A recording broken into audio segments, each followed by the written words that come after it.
পৃথিবীতে একজন মানুষই শুধু জানতেন যে তিনি পৃথিবীতে কতদিন বাঁচবেন, সেটা হচ্ছে সাইয়েদনা আদম আলাইহিস সালাম। ওনাকে বলে দেওয়া হয়েছিল উমরুকা আলফু সানা, তুমি পৃথিবীতে বাঁচবে 1000 বছর। কয় বছর? সাইয়েদনা আদমের সামনে অনেকগুলো রুহু রাখা হলো। সাইয়েদনা আদম বললেন, এরা কারা? আল্লাহ বললেন, এরা হচ্ছে নাসালুক, তোমার বংশধর, পৃথিবীতে তোমার পর এরা পৃথিবীতে আসবে। সাইয়েদনা আদম বললেন, আল্লাহ ওই যে একটা রুহু দেখা যায়, এটার নাম কি? আল্লাহ বললেন, হাদা ইবনুকা দাউদ, এটা তোমার ছেলে দাউদ, সে দুনিয়াতে নবী হয়ে আসবে, তার ছেলে সুলাইমানও নবী হয়ে আসবে। সাইয়েদনা আদম বললেন, মাবুদ, আমার ছেলে দাউদের কত বছর হায়াত আপনি দিয়েছেন? আল্লাহ বললেন, 40 সানা, মাত্র 40 বছর, 4 ইয়ার্স, 40 বছর তোমার ছেলেটা বাঁচবে। ও আল্লাহ, আমি বাঁচবো কয় বছর? তুমি বাঁচবা 1000 বছর। সুবহানাল্লাহ। সাইয়েদনা আদম বললেন, মাবুদ, এত ফুটফুটে সুন্দর আমার ছেলে দাউদ, মাত্র 40 বছর দিলেন কেন? জিদ মিন উমরিহি, বাড়ায়া দেন। কি করেন? সুপারিশ করতেছে পোলার লাইগা। কে? বাবা। আল্লাহ আপনি বাড়ায়া দেন। আল্লাহকে বাড়ানো যাবে না, লেখা হয়ে গেছে। রুফিআতিল আকলাম ওয়া জাফফাতিস সুহুফ, কলম তুলে নেওয়া হয়েছে আর কালি শুকায় গেছে, আর কিছু করা যাবে? সাইয়েদনা আদম বললেন, মাবুদ, আমার 1000 বছর কেন দিলেন? আমার এই সুন্দর ফুটফুটে ছেলেটারে শুধুমাত্র 40 বছর কেন দিলেন? ও মাবুদ, আমার 1000 বছরের দরকার নাই, আমার 1000 বছর থেকে 60 বছর আমি আমার ছেলেরে দিয়ে দিলাম। দাউদ আলাইহিস সালাম বাঁচবে 40 বছর, তো বাপ আদম যদি আরো 60 দেয়, 40 আর 60 মিলে কত হয়? 100। ভালো হিসাব বোঝে না, 100। আর আদম আলাইহিস সালাম পেয়েছিলেন 1000 বছর, 60 কমে গেলে রইল কত? 940 বছর পৃথিবীতে থাকার পরে মালাকুল মাউত চলে এসেছে। কারণ এটা on time, the death will come on time, it never late, কখনো দেরি হয় না।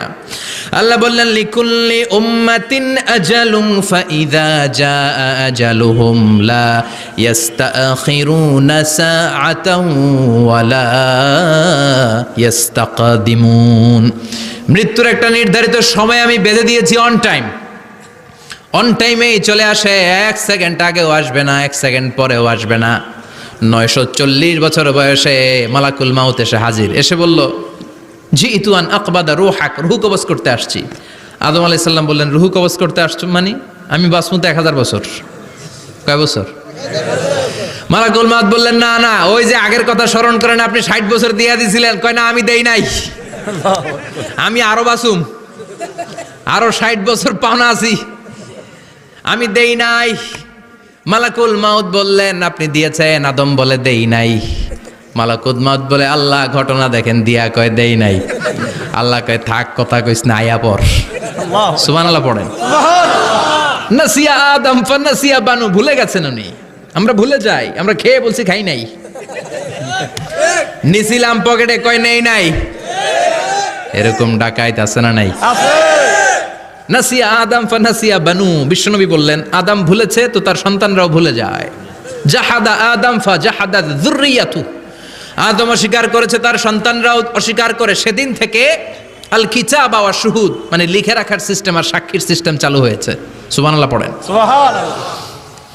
940 বছর বয়সে মালাকুল মাউত এসে আদম আলাইহিস সালামের রূহ নিতে পারে নাই। উনি 1000 বছর যখন হয়েছে তখন এসে সাইয়েদনা আদম আলাইহিস সালামের রূহ কবজ করেছে। যেই দিন পৃথিবীর প্রথম মানব, প্রথম নবীর রূহ মালাকুল মাউত দুনিয়া এসে কবজ করেছে, ওই দিনটাও ছিল জুমাবার। সুবহানাল্লাহ, আল্লাহু আকবার। আবার বিশ্বনবী বললেন, লা তাকুমুস সাআহ ইল্লা ফি ইয়াউমিল জুমআহ ইযা যুলজিলাতিল আরদু জিলজালাহা ওয়া আখরাজাতিল আরদু আসকালাহা ইযা রুজ্জাতিল আরদু রাজ্জাও ওয়া বুসাতিল জিবালু বাসসা। কিয়ামতের দিন পৃথিবীটাকে একটা প্রকম্পন দিয়ে কাঁপিয়ে দিবে কে? আল্লাহ। মারাত্মক একটা ঝাঁকুনি দিবে আল্লাহ, পুরো পৃথিবীটা কেঁপে ভেঙে চুরে খান খান হয়ে যাবে।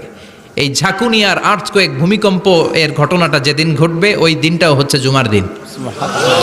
চিৎকার করে পড়েন সুবহানাল্লাহ।